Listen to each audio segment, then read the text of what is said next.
Sup YouTube, it's Chris. So today I want to talk I don't know what that was.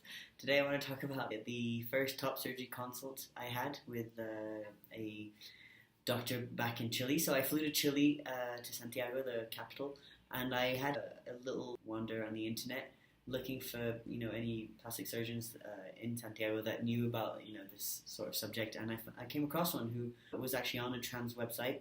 So I booked an appointment and went to see him a little bit after Christmas, and I sat down with him. I asked him tons of questions. The beginning was a little awkward. I didn't know how to introduce myself. I didn't really want to jump in and say I found you on the internet. So it was a bit awkward, but eventually we got there, and he told me to go in the room next door and to take everything off from the waist up so that he could have a look at my chest. So he had a look at my chest, laid me down, sat me up, made me do a few movements, and decided that I would need periareolar surgery, which is fantastic because that's exactly the one that I wanted.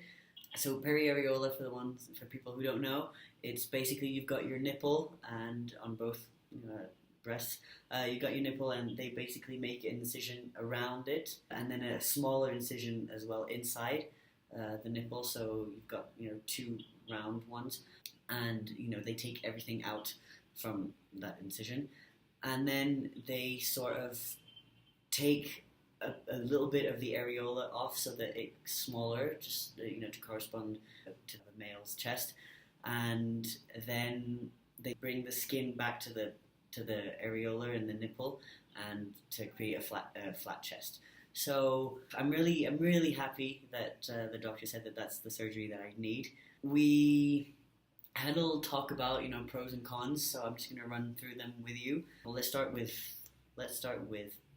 pros. First pro for me is that there's minimal scarring. I wouldn't have had a problem necessarily having the two scars. I don't think there's anything wrong with them. I think that they actually show a part of yourself that is actually pretty beautiful to show. But anyway, yeah, but it's also an advantage to not have the scarring. So either way, so that's a pro. The second pro is that the doctor said that he'll be able to resize my nipple and to also replace it a little bit. Not as much as you would have been able to with another surgery, but he'll be able to place the nipples according to where they should be. Another pro is he said that I'm probably going to preserve sensation. Maybe not as much as I have now, but I probably am going to get a bit of sensation back within time. So that's pretty cool. Actually, I wasn't expecting that. And one other pro is that it heals pretty fast. I mean, he said that within 3 weeks I'm probably going to be healed, if there are no complications. So that's pretty sweet. I mean, 3 weeks is nothing. I'm probably going to be desperately wanting to move about for 3 weeks, but if you think about it, really, it's not even a month. So yeah, those are the pros. And now as for cons. First one is that it's only for small chests. Unfortunately, you can't have this surgery if you've got a big chest. So I'm, really lucky to actually have a small chest. Another con is that the areola can be pleated, and when they rebuild the nipple, there's a possibility that it won't be perfectly circular. But I mean, personally, it's not really a big deal. I mean, it's just a nipple.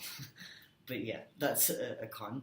And one other one is that there's a possibility that there's tissue that's going to be overhanging, because when they're putting the skin towards the nipple and the areola, if they don't calculate properly, if they don't measure properly, then there's possibility that there's going to be too much skin and blah, blah, blah.